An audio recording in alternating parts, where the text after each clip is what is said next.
Steam fills the bathroom. Miles stands under a shower cold enough to make his teeth ache, eyes closed, whispering something about gratitude, while a water bottle balances on the sink and a productivity planner sits open on the toilet lid, soaking up mist it did not ask for. He is trying to meditate and hydrate and feel thankful at the same time, at 5 in the morning, and somewhere underneath all of that, a project deadline is quietly getting closer. He has never been more disciplined.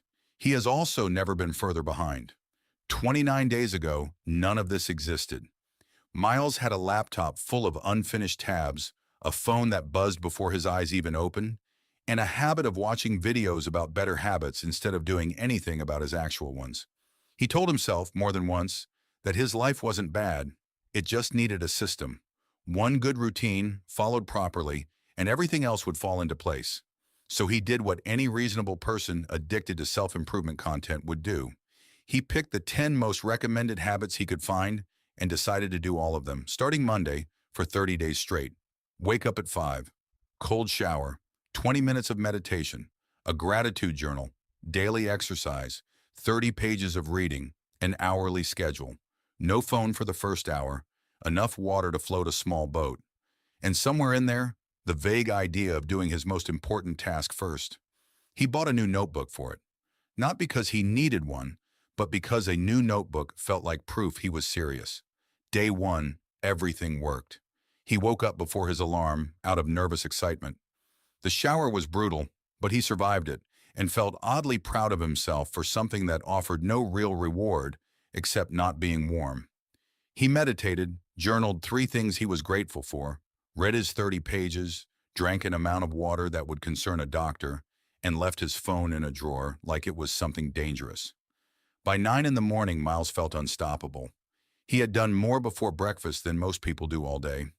He looked at his hourly schedule, color-coded and laminated in his mind, if not in reality, and felt like a man who had finally solved himself. The only thing he hadn't touched yet was the actual work he was supposed to be doing. That part could wait. He was building a foundation.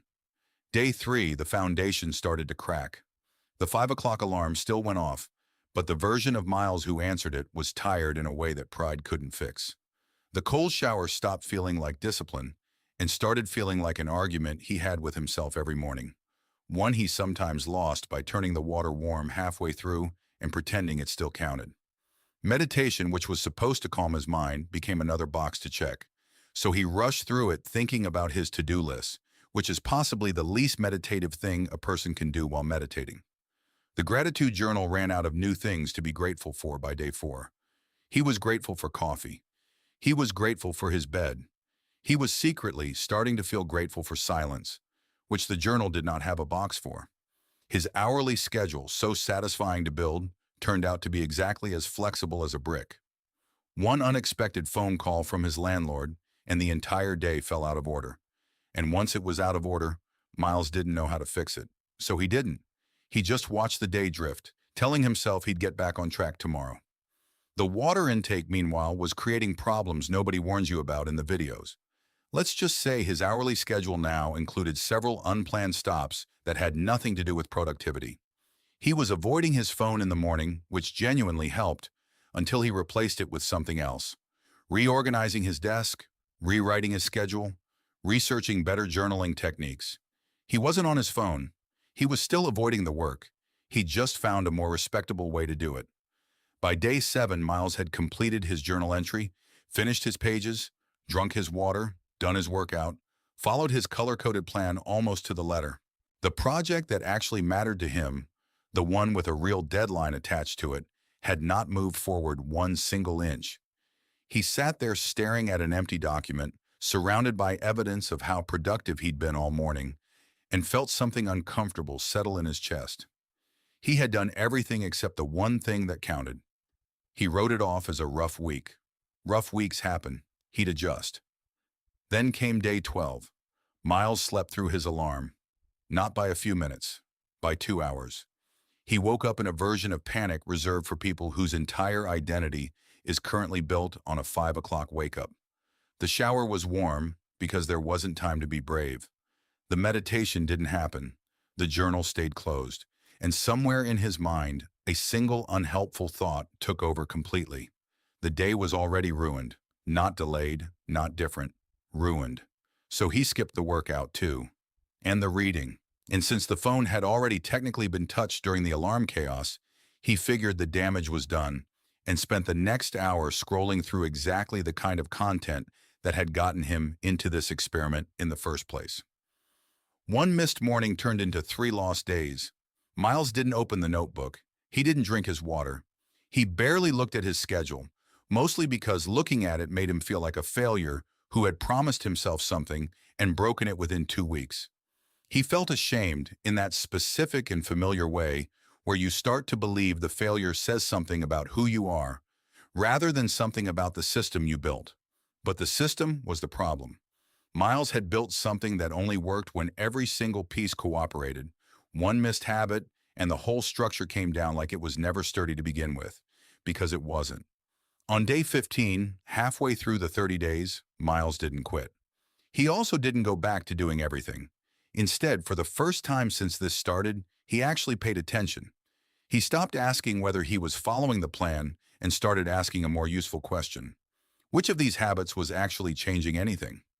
The gratitude journal made him feel briefly nicer, but it didn't touch his output. The cold shower woke him up, sure, but so did coffee, with considerably less suffering involved. Reading 30 pages a day meant he finished books faster and remembered almost none of them. 2 habits stood out. Avoiding his phone in the morning gave him real, noticeable clarity, at least until something else filled the silence. Exercise genuinely improved his mood and his energy on the days he wasn't too exhausted from everything else to do it properly. For a while, Miles was convinced one of these two was the answer. Maybe the whole experiment came down to phone discipline. Maybe it was just about moving his body. Both felt like strong contenders. Both still had a weakness he couldn't ignore. They made him feel better. Neither one made his actual problem go away. His actual problem had never been a lack of energy or a lack of calm. It was that he could fill an entire day with movement and still avoid the one task he was afraid to start. On day 19, Miles woke up late again. No 5 o'clock miracle, no cold shower, no meditation. His careful hourly plan was already wrong before his feet hit the floor. Old Miles would have called the day a loss before it even started. Instead, he sat down, looked at everything he was supposed to be doing, and picked the one task that actually mattered. Not the easiest one, not the most satisfying one to check off, the one he'd been quietly avoiding since day one. He didn't feel inspired. He didn't feel like a changed man. He got distracted twice in the first 10 minutes, opened his phone once out of pure habit, caught himself, and came back. He kept going anyway. An hour later, for the first time in 19 days, something real had moved forward. Not a journal entry, not a checkbox, an actual piece of work that hadn't existed that morning. It wasn't dramatic, nobody applauded, but it was the first day of the entire experiment where Miles finished feeling like he'd done something instead of feeling like he'd merely done a lot. The remaining days weren't perfect. Some mornings he still overslept. Some days his phone won. He never fully returned to the 10-habit machine he'd built in week 1, and strangely, he didn't miss most of it. What he did keep every single day, regardless of how the morning had gone, was choosing one important task and doing it before anything else could get in the way.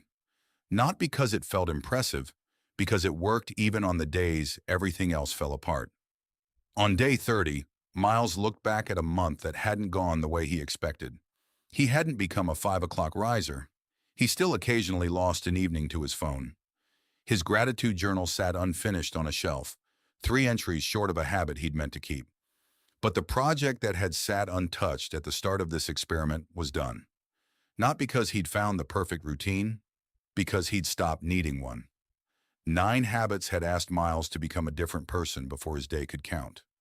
One habit simply asked him to do the thing that mattered, exactly as he was, on whatever kind of morning he happened to have. That was the only one that survived. Not the most impressive habit, not the hardest one, just the one that made avoiding his work slightly harder than doing it. And somewhere in that small difference, on an ordinary, unremarkable morning, Miles finally changed something that actually stayed changed.